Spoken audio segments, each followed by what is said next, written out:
২০০২ সালের ভোটার তালিকায় নাম না থাকায় কোথাও ক্ষোভ, আবার কোথাও বা উদ্বেগ আর ভয়। কারণ এই বছরের ভোটার তালিকাকে ভিত্তি করেই তৈরি হচ্ছে এবারের এসআইআর। আর তাই ২০০২-এর তালিকায় নিজের বা পরিবারের সদস্যদের নাম দেখতে না পেয়ে অনেকেই উদ্বেগে রয়েছেন। গোঘাটের রঘুবাটি গ্রাম পঞ্চায়েতের হরিশ্চন্দ্রপুরের অসীম পোড়েল জানান, ওই তালিকায় তাঁর বৃদ্ধ মা সহ কারো নাম নেই। তারা চাষি পরিবারের মানুষ, কিন্তু এখন ভোটার তালিকায় নাম দেখতে না পেয়ে চাষের কাজ ফেলে কাগজপত্র নিয়ে এখানে ওখানে ছুটে বেড়াচ্ছেন। দুশ্চিন্তায় রাতের ঘুম উড়েছে পরিবারের সদস্যদের। অসীমবাবুর দাবি, তার বাবা মা দীর্ঘদিন ধরে প্রতি বছর ভোট দিয়ে এসেছেন, অথচ সেই তালিকা থেকে তাদের নাম বাদ পড়েছে। অন্যদিকে গোঘাটের কামারপুকুরের বাসিন্দা শোভা ধারা ১৯৯১ সালে গোঘাট বিধানসভার কংগ্রেসের প্রার্থী ছিলেন। তাঁর স্বামী সুধীর চন্দ্র ধারা অবসরপ্রাপ্ত শিক্ষক এবং একসময় ভোটে প্রিজাইডিং অফিসারের কাজও করেছেন। তাঁদের দাবি, ২০০২-এর তালিকায় তাঁদের নাম বাদ চলে গেছে। এই ঘটনায় দুশ্চিন্তার থেকেও তাঁরা অবাক হয়েছেন বেশি। এদিকে বিষয়টি নিয়ে শুরু হয়েছে তৃণমূল বিজেপি রাজনৈতিক তরজা। তৃণমূলের দাবি, এর জন্য দায়ী বিজেপি পরিচালিত নির্বাচন কমিশন। অন্যদিকে বিজেপির দাবি, যেহেতু কাজগুলি করছে রাজ্য প্রশাসনের কর্মচারীরা, তাই দায় রাজ্য প্রশাসনেরই। সমস্যা বলতে আমরা হঠাৎ করে ২০০২ সালের ভোটার লিস্টে দেখছি আমার বাবার এবং মায়ের নাম নাই। তা থেকে আমাদের ফ্যামিলি পুরো ৭জন ভোটারে কারোর নাম নাই। তো দেখছি এই হচ্ছে আমার বাবার ১৯৯৫ সালের ভোটার কার্ড। ভোট দিয়েছে, আমরাও দেখেছি সালিংচা বুথে ভোট দিতে গেছে। মায়ের এই যে ভোটার কার্ড, কিন্তু এই পুরাতন ভোটার কার্ড থেকে নতুন ভোটার কার্ড হয়েছে। কিন্তু কি কারণে যে নাম ২০০২ সালের লিস্টে নাম নাই, আমরা মানে দুশ্চিন্তার মধ্যে আছি এবং খুব আতঙ্কের মধ্যে আছি যে কি কারণে বাদ গেল। এই হচ্ছে আমার বাবার দলিল, এইটা হচ্ছে আমার বাবার দলিল ১৯৭৯ সালের দলিল, আর দাদুর দলিল হচ্ছে ৬৯-এর দলিল। এবং বাবা মা দুজনই ভোট দিয়েছে, আমরা দেখেছি। হ্যাঁ, তাছাড়া ১৯৯৫ সালে ভোটার কার্ড, কি কারণে এই ভোটার লিস্টে নাম বাদ গেল আমরা খুব দুশ্চিন্তার মধ্যে দিয়েই আছি যে কেন, কিসের জন্য, কার ভুলে বাদ গেল। আমার নতুন ভোটার, আমিও ২টো ভোট দিয়েছি, লোকসভা বিধানসভা ভোট দিয়েছি, তাতে কোনো প্রবলেম নেই। এখন হঠাৎ করে দেখছি ২০০২ সালে ভোটার লিস্টে নাম নাই। হ্যাঁ, মানে কি বলবো, রাতের ঘুম কেড়ে নেওয়ার মতো জিনিস হয়েছে। নির্বাচন কমিশনারকে বলবো যে কি কারণে, মানে নির্বাচন কমিশনার যেসব কর্মীদেরকে এই কাজের মধ্যে রেখেছে তারা কেন বাদ দিয়েছে বা কাদের ফল্টে বাদ গেল। এবং আমরা তো মানে খেটে খাওয়া মানুষ, আমাদের মধ্যে মানে খুব আতঙ্কের মধ্যে দিয়ে আছি। হয়তো কোনো অফিসার ভুল করেছে, কিন্তু আমাদের কোনো ফল্ট নাই। এই তো আমরা দলিল দেখাচ্ছি, ভোটার কার্ড দেখাচ্ছি, ১৯৯৫ সালে ভোটার কার্ড, না কেউ অফিসার বাদ দিয়েছে, তার জন্য আমরা হ্যারাসমেন্ট হচ্ছে। আমরা খুব আতঙ্কের মধ্যে দিয়ে দিন কাটাচ্ছি। হ্যাঁ, পঞ্চায়েতের মেম্বারকে বললাম, বলছে ঠিক আছে দেখছি আমরা কি করা যায়, বা যে বিএলও তার সাথেও কথা বলেছি। তো বিএলও বলছে আমি দেখছি, তো নাম বাদ যাওয়ার কথা নয়, আপনাদের সব তো ডকুমেন্ট ঠিক আছে, তো কেন বাদ গেল সে দেখছি। মনে হচ্ছে তো অবশ্যই কমিশনের যে তালিকা সেখান থেকে নাম আউট কি করে হলো, আমার তো কোনো ফল্ট নেই। আমরা ভোট দিয়েছি, বাবা মা ভোট দিয়েছে, ভোটার কার্ড আছে, আধার কার্ড আছে, দলিল আছে, সব তো আগের দলিল, তাহলে কি কারণে বাদ গেল। পরিবার আমরা ৭জন ভোটার, ৭জনই বাদ। আমার নাম অসীম পোড়েল, বাড়ি হরিশ্চন্দ্রপুর। সমস্যা বলতে ২০০২ সালে আমার শ্বশুরমশাইয়ের ভোটার তালিকায় নাম নেই। আমার শ্বশুরমশাই, তার 2 ছেলে, 2 বউ মারে, কারোর ভোটার লিস্টে নাম নেই। সে আতঙ্কের মধ্যেই আছি, কিভাবে বাদ গেল, কেন বাদ গেল।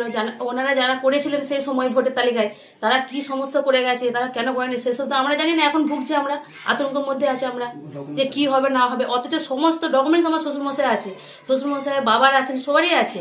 তার সত্ত্বেও আমাদেরকে এই হ্যারাসমেন্টের মধ্যে পড়তে হচ্ছে। না খেয়েই ধরুন দিনের পর দিন কাটাচ্ছি আতঙ্কে, চতুর্দিকে নানা রকম দেখছি আর আতঙ্কের মধ্যে আছি কি হবে। অথচ ডকুমেন্ট সবই থাকা সত্ত্বেও আমরা ভয়েতে আজকে এই জায়গায় আছি, পুরো পরিবার। অথচ শাশুড়ি মাও দিয়ে এসছেন, শ্বশুর মশাই যখন বেঁচেছিলেন প্রতিবারই ভোট দিয়েছে। এরকম সমস্যা এই যে প্রথমবার মানে অবাক, খুবই চিন্তার মধ্যে আছে। জানিয়েছেন বলতে আমার স্বামী এখানে সেখানে যাচ্ছেন, বলছেন যাদিকে জানাবার বা যাদিকে বলবার। আমরা চাইছি না এতে সুবিধা হোক, বা চাইছি বলতে কি যে এরকম সমস্যা হলো কেন, বা বাদই বা দিল কেন, ওনাদের কাছে বলছি এরকম লিস্টে বাদই বা হলো কেন, আমরা প্রতিবারে ভোটের তালিকায় আছি, সমস্ত কিছু আছে, হ্যাঁ ডকুমেন্ট, তা সত্ত্বেও কেন এরকম সমস্যা হলো? ভুল যদি ওনাদের হয়ে থাকে সমস্যা আমরাই ভুগছি, আমরা তো তখন আর কিছু জানতাম না যে কি হয়েছে বা কেন হয়েছে। ভোট গেছি, দিয়েছি, চলে এসেছি, বা আমরা এসছি এখানেও, কিন্তু শ্বশুর মশাই গত 2 বছর মারা গেছেন, ওনার মুখে তো শুনে শুনে আসছে উনিও ভোট দিচ্ছেন, শাশুড়ি মা ভোট দিচ্ছেন, ভাসুর যা সবাই ভোট দিতে যাচ্ছেন, আমিও গেছি, কিন্তু এই সমস্যার মধ্যে পড়বো তো কখনোই ভাবতে পারিনি। হ্যাঁ, একটু সুবিধা চাইছি। আমি মধুমিতা পড়েন। বিষয়টা বলতে অন্য কিছু নয়, বিষয়টা হচ্ছে যে আমি জন্ম থেকেই আমাদের বাপ ঠাকুরদা, আমাদের বংশ পরম্পরায় সবই এখানকারই বাসিন্দা, হয়েছে। আচ্ছা, হঠাৎ করে আমি দেখছি 2002 সালেতে আমার ইলেকশনেতে যে লিস্ট বেরিয়েছে তাতে আমার নাম নাই, কিন্তু আমি দীর্ঘদিন এসে প্রিজাইডিং অফিসার ছিলাম।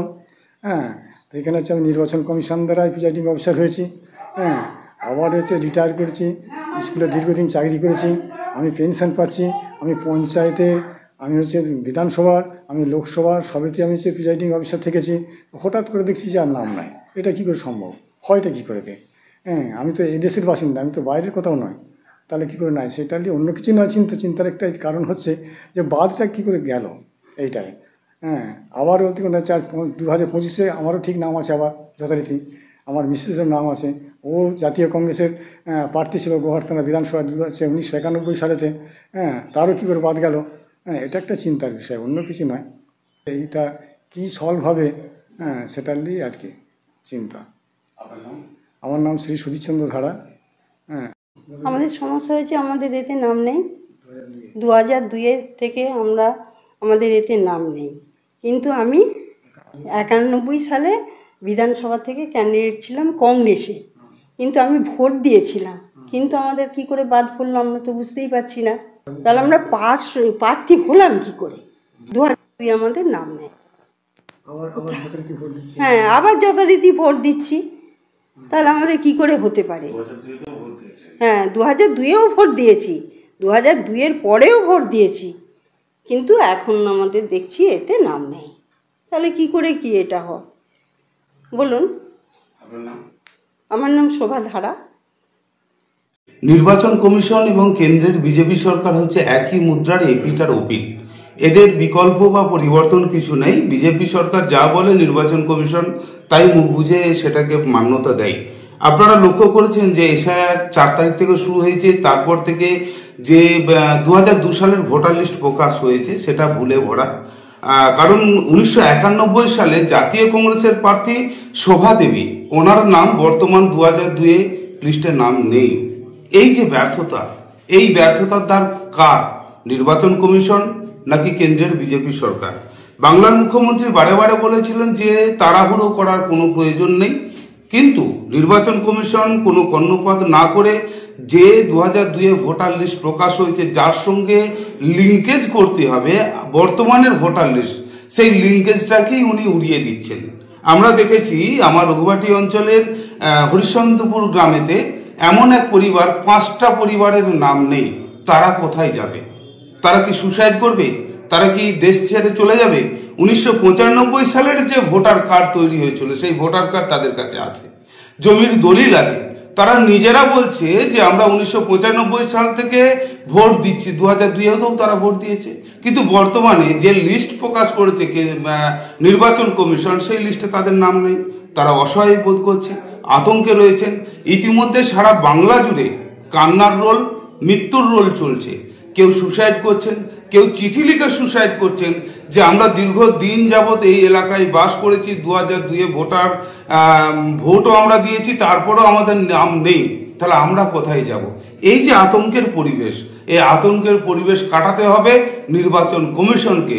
প্রয়োজন হলে নির্বাচন কমিশন নতুন করে 2002 ভোটার লিস্ট প্রকাশ করুক, যাতে প্রত্যেকটা মানুষের নাম থাকবে। আজকে ভুলে ভরা ভোটার লিস্ট প্রকাশ করে মানুষকে আতঙ্কের মধ্যে রেখেছে, ভয়ের মধ্যে রেখেছে, যাতে মানুষ ব্যতিব্যস্ত হয়ে থাকে।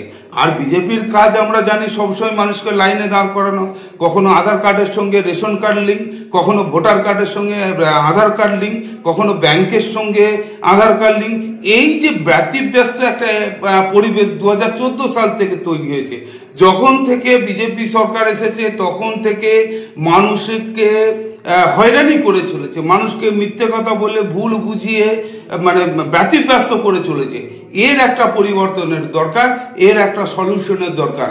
বাংলার মুখ্যমন্ত্রী অভিষেক ব্যানার্জি রয়েছেন এবং বর্তমানে আমরা রয়েছি গোঘাট 1 নম্বর ব্লক এবং 2 নম্বর ব্লকের তৃণমূল কংগ্রেসের পরিবার। আমরা সবাই এই মানুষগুলোর পাশে দাঁড়িয়ে যাতে এদের ভোটার লিস্টের নাম তো ওঠে সেই বিষয়ে কিন্তু আমরা লক্ষ্য এবং দৃষ্টি রেখেছি। এসআইআর এর কাজ করতে গিয়ে দেখা যাচ্ছে যে গোঘাটের আর পুরনো কংগ্রেস ক্যান্ডিডেট যিনি বিধানসভায় লড়েছেন, ওনার এবং ওনার ওয়াইফের নাকি আর নাম নেই 2002 এর ভোটার লিস্টে। তো এটা একবার ভেবে দেখার বিষয় আছে যে নির্বাচন দপ্তর কাজটা করায় ঠিক আছে, কিন্তু আর তার কাজটা করে কারা সেটা তো দেখতে হবে। যে ভিডিও করে, ভিডিও কাদের হাতে আছে এটা তো ভাবতে হবে। আজকে পশ্চিমবঙ্গ সরকার যাবতীয় কাজ ক্যাজুয়াল লেবার দিয়ে করিয়ে আর তাদের সেই কাজটা যে ভুল হয়েছে সেটা সেখানে ভুল, এটা নির্বাচন দপ্তরের ভুল নয়। নির্বাচন দপ্তর কাজে দিয়ে কাজটা করাচ্ছে সেটাকে দেখতে হবে। এখানে বিডিও লোকাল প্রশাসন, তো বিডিও কাজটা করছে, তো সেখানে ভুলটা কোথায়? এখানে বিডিও স্টাফেরা কাজটা করছে, আরও এআরও ডিআরও যারা আছে তারা কাজটা করছে। তা এখানে আর দিল্লির কোথা থেকে নামটা আসছে? সুতরাং এখানে যাবতীয় ভুলের কারিগর, ভুলের ভিত যেটা সেটা হচ্ছে পশ্চিমবঙ্গ। আর এটা ভুল হবে, এটা স্বাভাবিক আছে। আর সেই ভুলটাই করেছে কংগ্রেসের ক্ষেত্রে। এটা নির্বাচন দপ্তরে নয়, এটা রাজনীতি ফায়দা তোলার জন্য তৃণমূল কংগ্রেস এটা প্রচার করছে। আদতে তৃণমূল কংগ্রেসের জামানায় প্রশাসন সমস্ত কাজে ভুল করাই এদের মূল লক্ষ্য, আর সেটা কাজটা করেছে। ঠিক অনুরূপভাবে আর কামারপুকুরের ক্ষেত্রেও দেখা গেছে যে যাদের নাম বাদ গেছে, এখানকার যারা ডাটা এন্ট্রি করেছে, যারা এই কাজটা করেছেন, তারা ভুলটা করেছে। ভুল দিল্লি নির্বাচন কমিশনের নয়, ভুল এই লোকাল নির্বাচন কমিশন যাদের হাতে দায়িত্ব দিয়েছে তারা ভুলটা করেছে। তৃণমূল এই কাজটা করার ক্ষেত্রে ব্যর্থ হচ্ছে, সেই জন্য আর বিজেপির উপর দোষারোপ করছে। শীততাপ নিয়ন্ত্রিত অত্যাধুনিক রেস্টুরেন্ট ময়ূখ রেস্টুরেন্ট। এখানে পাবেন চাইনিজ, পোলাও, বিরিয়ানি, তন্দুরি সহ সমস্ত রকম খাবার। এছাড়াও কাস্টমারদের সুবিধার্থে হোম ডেলিভারির বিশেষ ব্যবস্থা রয়েছে। পাশাপাশি যে কোনো অনুষ্ঠানের জন্য ভাড়া দেওয়া হয়। আমাদের ঠিকানা থানাকুল হেলান সংলগ্ন তিলক চক। Phone number 8617492616 9732162360। সেরা খাবারের স্বাদ পেতে আজই আসুন ময়ূখ রেস্টুরেন্টে।